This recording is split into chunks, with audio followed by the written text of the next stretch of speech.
that you're seeing right here on the screen, Right. you need to take time to address that root cause.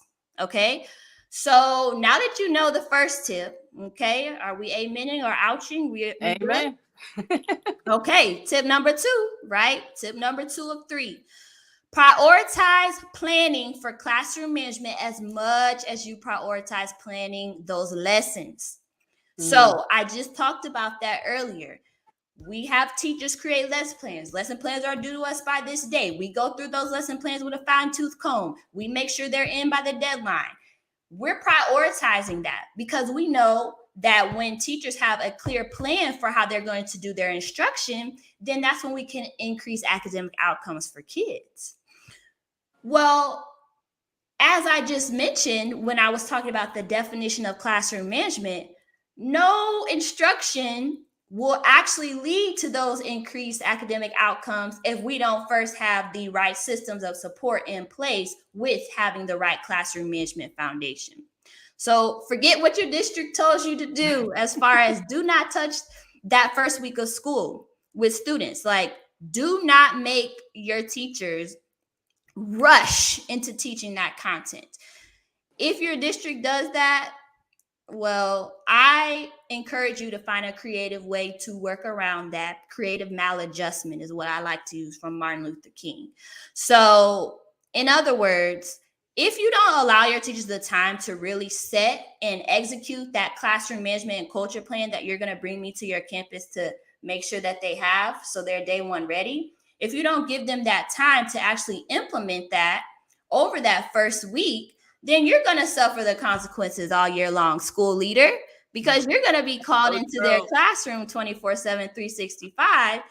And we know the bottom line is, too, that our students are going to be missing instruction every time they're sent out to our classroom for something that could have been rectified if our teachers just had a plan so that they could be proactive instead of reactive. So I offer that right inside of the coaching that I offer to schools. Inside of my classroom management and culture systems professional development, I walk teachers through, hey, this is what classroom management looks like week 1, day 1, okay? So you have no confusion. There's no guesswork. You are clear and confident and ready to implement. In fact, there's a teacher named Monica who I worked with. Specifically, I served this school and I worked with them all year long, hosting a new teacher academy. And she said after working with me, because I always love to hear feedback from teachers, and here's one of my proudest moments right here. I have had a huge increase in student engagement, as well as creating a healthier classroom climate. It has helped with classroom management because now my students are engaged and working on something. So there really isn't space or time for them to be distracted by anything because we're constantly moving together at the same pace on the activities. So last but not least, we have our third and final tip. And this is Monica. I want you to meet her. That's the nice teacher who shared that after working with me. So tip number 3, we need not just that one PD on classroom management or whatever it is that you offer during that teacher in service time. We need ongoing classroom management PD for teachers, for our new teachers, beginner teachers in the work. One and done is not enough. One and done is not going to move the needle for teachers in the way that it should. I was doing some research the other day and it said teachers need an average of 20 separate instances of practice before being able to master a new skill. So I have this teacher right here who I worked with in ongoing classroom management PD. Not only did we work together for her to have that clear foundation from day 1, but then we added to and we were able to build upon that foundation with ongoing PD. So I will work with her one-to-one in coaching sessions, and we had our cycle of coaching. And after, we were working together, here's what she said. I would definitely recommend working with Tierraney to other teachers. I would let them know how she really heard the needs that I expressed. and I was able to perfectly design coaching to meet those needs. I feel like Tierraney has been the most thorough in providing help to reach my goals as a teacher. That right there was probably my proudest moment, for real. Aw. Like seeing that, and like, I'm not like, "Ooh, give me a good recommendation." I'm like, "No, give me your honest feedback. I'm giving you feedback through our coaching cycle, so give me feedback." And the fact that that was what came through, it really brought me to tears. It really, really did, because I'm like, wow, like, it's just amazing to know that I had that level of impact on her. And so I have just walked you through the number one mistake that school leaders make when it comes to classroom management for supporting their new teachers, and 3 tips on how to overcome them. So now that you know the scope of the problem, it's time for you to fix it. So in the chat, I am going to drop a link on how I can support you and your teachers specifically with classroom management, and specifically not that one and done, but that ongoing professional development as well. So you now have a solution to the classroom management problems that you might have experienced on your campus over this past school year. So if we want change, you remember, insanity is doing the same thing over and over, expecting different results. So if you want different results, then you can click the link that I dropped in the chat. That will take you directly so that you can learn more about my classroom culture systems PD. And then also, I dropped in the chat a nice little freebie for you so that you have these notes and you can take away with you tonight these 3 tips and maybe share it out. I know many of you are assistant principals like myself, like Joyce, and you may have other leadership that you have to share this with, like your principal and things. So you can share that with them as well for more ammo for you. So I would love to serve and support as many teachers as I can for this upcoming year, and I would love to partner with you to do that. So here's the testimonial here from that nice last teacher. I took a screenshot of it. You can go snag it from the replay too. But thank you so very much for having me, Joyce. I really enjoy being able to share this with you all so Thank that you. school leaders know how they can partner with me to close the teacher performance gap. And the last time that I offered this year-long classroom cultures PD, 100% of the teachers that I coached shared that my work was improving their confidence and their instructional practice. That's the good thing about coaching. It's like when you have that person who is there to really hone in on your needs and your skills, you will gain that confidence and that knowledge. So I kind of like, I don't know, the 27 practices before learning a new skill for a teacher, 20. like 20, whatever, 23rd, that's crazy. Yeah, but that comes too, with like, so like the way that I structure my professional development, whether it's like my first initial session that is like laying the foundation, creating the plan, and then the ongoing PD, throughout every touch point that I'm having with teachers, we're having multiple at bats. And we tell our teachers to do that with students too when they're learning something. So it's not necessarily like, oh, you need 20 different separate sessions, but just like multiple at bats during the time that you do meet with teachers. And most of the time when we're having these PD, teachers aren't getting that, number of sticky practice opportunities. That's an eye opener too for school leaders when we're discussing moving teachers from one grade level to another. Yes. Because Yes. I'm all about moving. Like I used to love change, but not everybody does that very well, and not everybody can do that very well, right? Because, and this is a big piece, like you need that opportunity to do things and repeatedly do things and with different types of students and different types of classrooms, because not every student is the same, right? Or not every class is the same. Yeah. The class, like this may be the best class you've had. You're like, oh my gosh. And you have like, rose colored glasses. And the next class you have a more challenging class. And you're like, what the heck? And I say, oh, it's okay. Look, we've got to figure out how to get through this year. Next year, we're going to hope that you have a different class so that you can get a little break. But that's one of those things, like when I feel like in kindergarten, they stay in kindergarten forever. Like when you get in kindergarten, you're in kindergarten forever. But it's one of those things we have to think about when moving teachers, like that piece right there. Yeah. Do they have that down pat before we move? Because sometimes we move for content, but are we going to see oh my gosh, I can't think of the word, but going backwards in classroom management because they have not honed in on those skills with that grade level, but we want to move them to kindergarten. Now you've got kids who can't tie their shoes. They don't know how to blow their noses. They don't know how to raise their hands. So you're like, oh, they can't handle third grade. It's a testing grade. So let's move them to first grade. But that's a completely different ball game, right? Yeah. So that one we did a lot of shuffling, and I like shuffling, but I have to think about the teachers. They don't always like shuffling, and they always can't handle the shuffling. So, or moving those classrooms, they don't like doing that. we downsized this year, so now we're gonna go into chatting. So that was great content. We downsized this year, so we had to do a lot of shuffling and a lot of classroom moves. And oh my gosh, I feel so bad. All right, yeah, but it's fine because my OCD is like all of second grade's here now, all of third grade's here now, but teachers do not necessarily care for that, and I understand. So another thing, your first tip was about implicit bias. Yeah. I live in Florida, and I'm not going to speak on this a lot, but that one's we had some change in the laws this year, recently, like last month.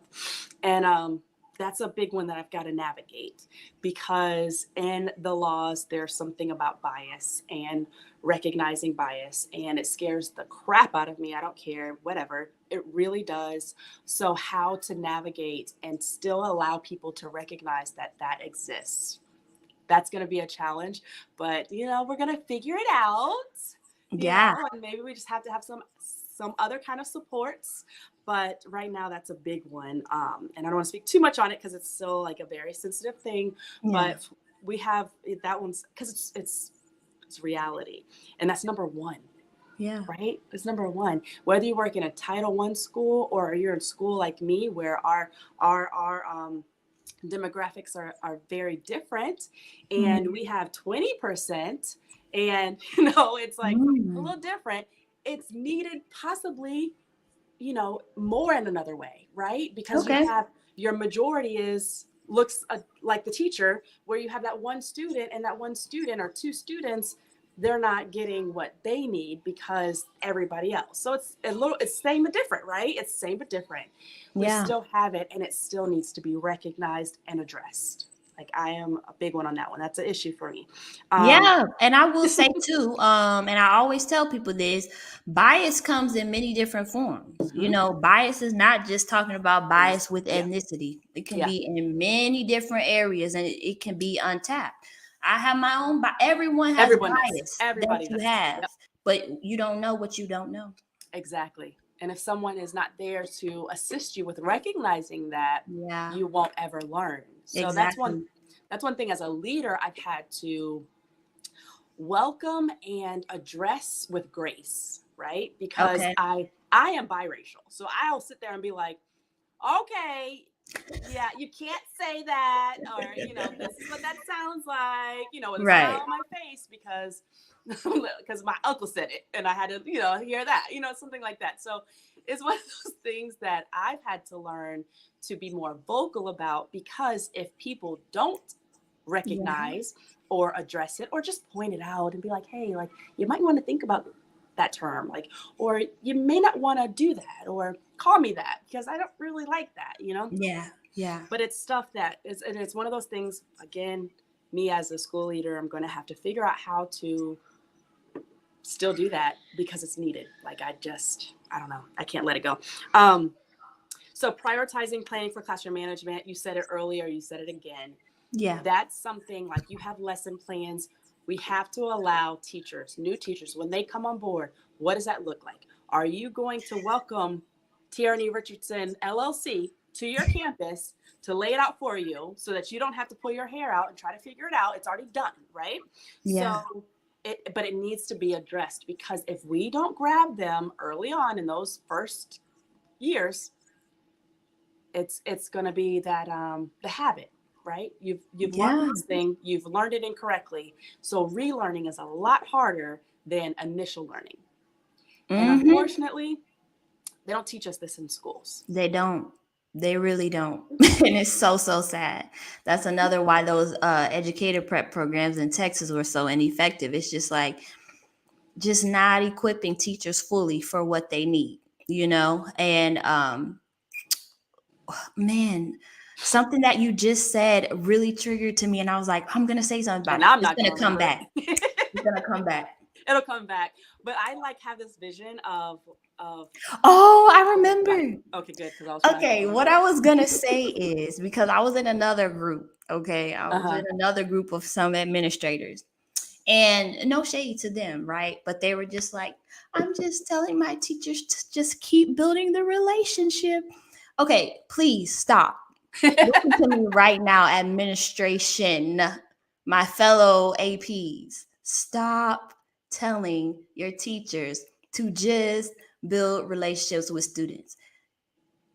Maybe you don't know, but many people know that we need more than just relationships to have a comprehensive approach to our classroom management. There are so many more aspects to that. And it's more than just procedures and routines too. It's so many different areas. So I just want everyone, let's collectively agree to stop telling our teachers, well, did we build a relationship with little Johnny? Yes. If there's one thing that the teachers who come to me for coaching that they know how to do as I'm going through my framework and all the different parts that I teach on classroom management, relationships, they have that down 100%. It's the other things that we need to work on. That's not enough. Yeah, I agree. There's no just, right? When we're dealing with children.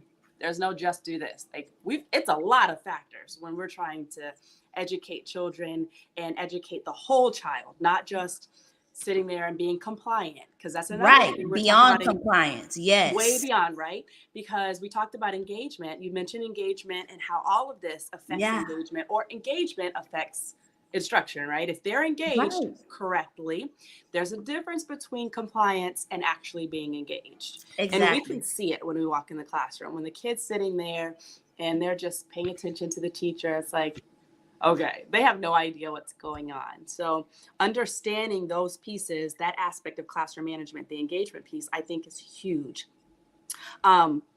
So you said, so you talked, the main thing that was just really was the ongoing classroom management PD, because it is a one and done a lot of times. And then it's a one and done, and then you go in and you observe, and then you check boxes on what they didn't do. And then you go back to your office. You might have a conversation about it. You probably don't. You might tell a coach to go in and support that teacher, hopefully at the bare minimum. But then we go back in, it's a cycle, and then we see the same thing. But what are we doing as leaders to make sure that they're receiving the correct? Because your coaches, most of the time you have a reading coach, an MTSS coach, you'll be lucky if you have a math coach, and they're looking at instruction, they're looking at the content, the curriculum. Who on that campus even is knows the stuff that you know, that has had those experiences and has created the framework for you, that framework to go in that plan, like bam, bam, bam, this is what you do. That's not a normal thing. It's just not a typical thing that we have on campus. So now we're entrusting our coaches to go in, which I think is important. I know you're moving to districts, and I know you're focusing on teachers, and I'm so glad that we're doing this, because we as leaders also need to be abreast of some of these things as well, because we're responsible.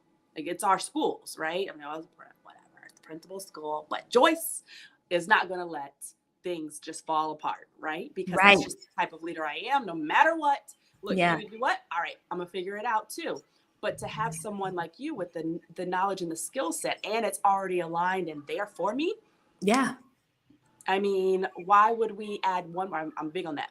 Don't add one more thing on your plate that you don't need to, right? Yeah. There are so many people out here that have a lot of skills and things that you can go grab and pull from and utilize so that you can be the instructional leader, organizational leader, whatever your role is in school. Because, APs, yeah, that's what we do, whatever. But you to be able to do those things too. So, okay, so now it's Q&A, and there are people there. Like, I can see people there, and I'm gonna I see y'all. we can see you guys there. Like, Right. hello. They think they're hiding from us. I'm like, it shows how many people are watching this closely. I know. Oh my gosh. And I'm not even gonna tell you what I did. I'll tell you later when we get off of this. But it's all good. We're back to we're where we need to be now. But we had some technical issues this morning or earlier, but we're good. We're good now. So if you're there are people there.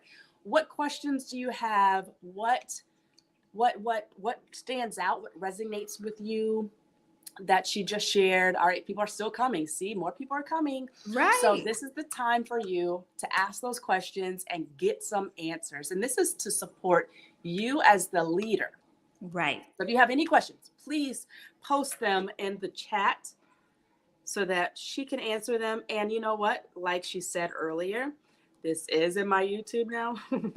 Yes. And so you'll be able to revisit this. But if there's anything that you have that you're pondering, that your questions, like you just are itching, ask it. You can put it in the chat at any time, and we will look back at it. Right. And if I see it, I'll shoot it to her. If she sees it, she'll answer you directly. Because again, this is all about educational purposes. We are lifelong learners, and we're supposed to be continuously learning. Okay? And that's what we do. And we have people like us that will help you along the way. So, all right, we'll give a couple minutes, and we can still keep chit-chatting right now. This is so interesting. I just learned so much from you. I really do appreciate you coming in here. You talked about your TikTok. I have not still indulged in your TikTok. I saw a few, but on your Instagram, I see your remixes that you do. Yeah. And I love them because you see so many teachers posting about what they're doing in their classrooms. Yeah. And not everything is actually effective.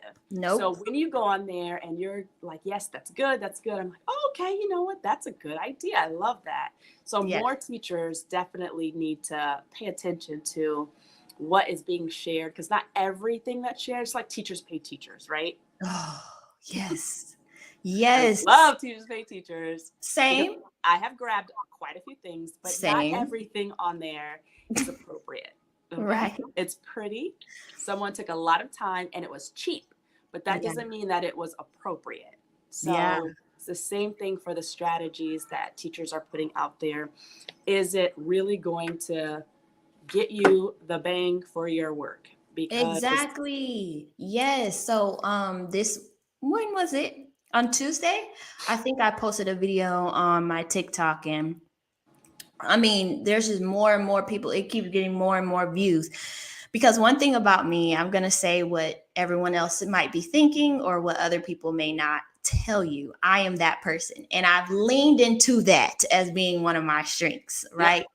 And so that, I was pretty much like, hey, new teachers who are watching this right now, I know you want to focus on this cute classroom. I mean, you waited all your life to get this classroom, and you just can't wait to decorate it. But get your classroom management in order. Okay. Dollar Tree had the perfect bins, and they were my favorite color, and it just went all together. Yes. And then they're spending hours on Pinterest, hours on TPT, and like that's all that they prepare for. Yeah. And I'm like, please, no, like we're here so that kids can learn. Now you do spend all day in your classroom, and also the look of the environment plays a role when we're talking about culture and climate. I think that's important. It's not top priority though. Right. And so really just having to give that hard truth. And like so many first year teachers were in the comments like, I needed to hear this sad face. I need to hear this. Like, this is true. This is true. And I'm like, I'm glad you heard it. So now you can make a decision on how you're going to move forward. But at least you can say you knew, you did. It's not like you did not know. But I saw a Facebook user who we don't know typed in the chat, Yes, how yes. do you address the bias issues in a district that doesn't want to address such things? Wow. Now that is tough, but I'm also a rule breaker. So Yeah. for me, it's kind of just like when it comes to my values and what matters to me, I'm willing to stick my neck out for it. But I love for people to Oh, keep their jobs. I So know. for you, um, that is really, really tough. And It I'm is not tough. sure I have a full answer for you because I haven't sat in that seat and had to navigate things that I wanted to implement that my district maybe wasn't in favor of. So I haven't been there. But what I would say is, for example, one of the campuses where I was a dean of culture, we did a book study. And now that particular school leader that I was working under, like we were right here as far as values were concerned. So it's like, and I'm going to lead this session on implicit bias and we're going to have them do this. And she was like, yes, yes, yes. So it was no problem. But we did implement a book study. So one great way that you could do that would be by just recommending certain professional development opportunities that are maybe outside of the norm, right? So those book studies and those other ways to be super creative. I've seen so many different ideas online. There's some books that I would recommend that will cover that. It may not be fully focused on that from beginning to end, but it'll give you a good start. So one really good one that I love and highly recommend for all educators, this is the one that actually brought me into education so I could see the inequities. It's called Whistling Vivaldi. So I highly recommend that one. And so that's maybe one that you could have your Put that one in the chat because okay. Whistling what? Whistling Vivaldi. Oh, I'll drop it in the chat. I have my top book recommendations. But yeah, that one really addresses, the different things and talks a lot about things like stereotype threat and stuff. And these are just things we can't ignore. It might make us uncomfortable and, oh, I'm a little bit scared. But at the end of the day, if it's going to affect, the level of education that we're giving to our students, we must sit in that uncomfortability and we must push through it. We have to. We can't afford not to. So, that's what I would share. And if you want to, Facebook user, you are welcome to send me a direct message. I'm happy to help you problem solve further through that after I consider it a little more and think through it. Tabitha. Oh, it's Tabitha. Hey. She's been with us from the beginning. Yes, Tabitha. I hope you enjoyed tonight.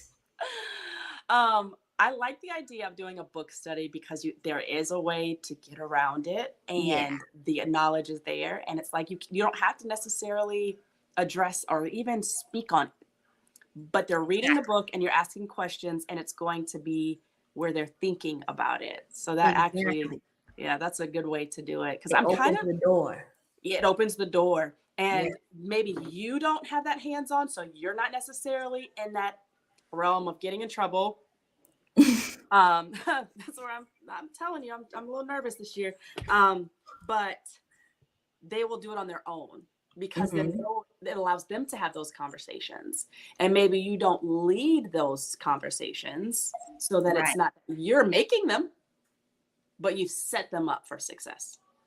Exactly. Like you can write a question how you want to. So how you can always lead people to where you want them to go. So if you want them to think a certain way, frame that question the way that you want them to think about it. Frame it and then just, don't necessarily use those terms. I think that's a great idea. That's going to be a hard one with where we are in this world because we have such strong need for it, but we have also not progressive, the opposite of progressive mindset that we're trying to forget about it and not pay attention to it and disagree with that or say that that doesn't exist when in reality, because it makes somebody else feel better about themselves. And reality is, but you are now negatively impacting children. Yes. Period. Exactly. Okay? So we cannot just sit back and be like, oh, well, we're not going to address it. We've got to find a way that keeps us in our jobs. And you know what? If they say, okay, well, you can't have this job. At least I stood for something that I believed in. Like you said, you won't just sit back and let things happen. There's a way you can be tactful and be mindful. Exactly. And I'm a believer, if we're doing what's best for children, Yes. that's all we can say, right? And I can always say, I did what was best for kids because I saw this was the problem and this is what I needed to do to fix it. And this is what I decided to do. Exactly. I So know. yeah, and that's what we're here to do. That's why we're in the position of leadership. So I it can know. be tough. We always learn about having those courageous conversations and I stuff. know. We have to lean into that. And we want our teachers too to lean into that uncomfortability and so they can continuously improve and grow themselves. We have to model that, lead by example. Yep. We were doing something in our district where we were having conscious bias trainings this past year. And Okay. we had a champion go to the trainings at the district, came back, and they just started with the leadership team. And so we had discussions, and there were like questions that were posed about your opinions on certain things. And they started with major things that happened in the news. So trying to think like Trayvon Martin, right? Okay. What was but they had like three things, like your feelings, your consciousness, and something else, right? So you had to say, what were you feeling at that time? What did you know? And then something else. But it helped us to kind of gauge in the room, the people that we work with, the closest, it helped us to gauge where people's opinions were. So one of the questions was about hiring someone. We have gosh, this is so open, but that's fine. We have a new superintendent, and they were being brought up, and so that was just kind of like the question was like, okay, when you look at a superintendent or a person, anyone that's getting a job, Right. and they come with, or one is African American, one's white. Do you lean on the African American person because they're African American? You want to give them opportunity, affirmative action, whatever, or do you go with the other? And I was sitting here like, I just watched a movie called 21, 21, I think it was. And it was about a kid that was going to Vegas and playing 21. Or I guess that's what it was. I think that's what it was. And but he was in college, and the professor was like, okay, your resume is just like everybody else. What makes you stand out? Right. Mm. And so I said, sometimes it is your experiences as a person, and it may be your background that makes you stand out above the rest. So if your majority of your population is now growing to be Hispanic, I'm sorry, but my thought would be like, well, let's find someone that Yes. can reach, because this is where we need to reach right now. So we Yes. had those conversations. It was kind of like, oh, okay. I'm like, look, they all are coming with pretty much about the same thing, right? If you get to a certain part, you're going to be at the same level of education, certification, degrees for the most part, right? But what person will be able to reach the majority? And people were like, oh, okay, I didn't see it that way. And I'm like, I'm not saying that's the right answer, but that's my thought. Yeah, like I might lean a little bit towards culture, ethnicity. I might, like, I'm sorry, but that's just because I need someone who can relate. Yeah. To the majority or the people who are needed. So it was Yes. nice to have those conversations, and then That matters so much. it matters a lot. It's always a red flag for me when I'm like, okay, the student population is this, but the teachers are that. I know. And none of the teachers reflect any form of what the student body looks like. That's Like, a problem for me. That's yep, a red flag siren. for me. Now, I always talk about the importance of windows and mirrors. Yep. Okay, so it's I love important to have both, but come on now. So a lot of schools need to kind of start there too. Yeah. Yeah. And if that is the case, because sometimes that is the case and you have no control over who's applying to the jobs, that's when you put in the training. Yep. Because if you don't, then you're going to see the disparities. Yes. And that's just not effective. It's just not effective. So I know we could talk about this all day. All day. All right, now. So, anyone else have any questions? If not, we're gonna let you go because it's 8:22 on a Thursday night, which is so funny because I realized doing these things, it's not 8:22 everywhere, Joyce. Some people are just getting off work, and I'm like, oh, okay. Right, our West Coast people. I'm sorry, but I can't stay up too late. I'm a mama. But yeah, so I realize that some of you who are maybe tuning in on Twitter or on YouTube, you may not see the chat that I'm sharing because I'm dropping that in the Facebook Okay. group. Which if you're not in Gotcha. the Facebook group, you need to get in here. But Yes, I you dropped do. everything If you can, inside. I'll let everybody in. Though.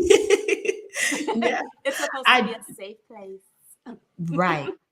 But I dropped that in the chat. So if any of you, want the notes and the recap of the guide that I made for you all, you can just go to bit.ly/TR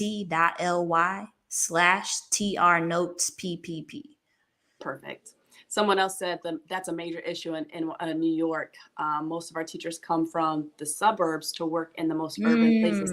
One of my mentees right now, that's a conversation we just had yesterday, and we talked about her approach on discipline. She works in a more urban school, Okay. and she's applying to like charter schools, more suburban schools. Yeah. She was like, do you think that my thought process on discipline, where we're talking about restorative practices, Yeah. really having, teaching children, not just punishing children? Yes. And I'm like, no. Okay. Because that's the right thing to do for kids. Yeah. So, I don't care where you are, Yes. what type of school you're in. If that's your belief and that's your passion and you're doing what's best for children, that's just not the school for you. Like, it is what it is. But Exactly. It happens. You have these more progressive, is how we said it, progressive way of thinking, because that is with the times. It's not about suspending children, because Yes. we've noticed what that does to children of different, ethnicities. Okay, there's the disparity, like it's disproportionate. Right. So we do have to teach children. We do have to teach teachers. We do have to teach all around in order to support that. But we can't change our beliefs because a school is behind the times. No, because you will be miserable there because you're not connected to the core values. You don't see eye to eye. I could go on talking about this. Maybe I'll tell you once we end, because there is definitely something I can share about that. But you have to make sure that you are working in a school and underneath leadership, your principal, who you work closely with. You have to make sure you see eye to eye, or else you will truly be miserable there. I couldn't imagine serving at any school in any role or capacity where we don't align here. That's not for me. That's just not for me. Exactly. And I also explained that, and she was saying, maybe I don't go to those schools. I said, no, because you might be a blessing to that school. Yeah. So even though you never know until you get there, even though they may not look like they're where you are, go have those conversations.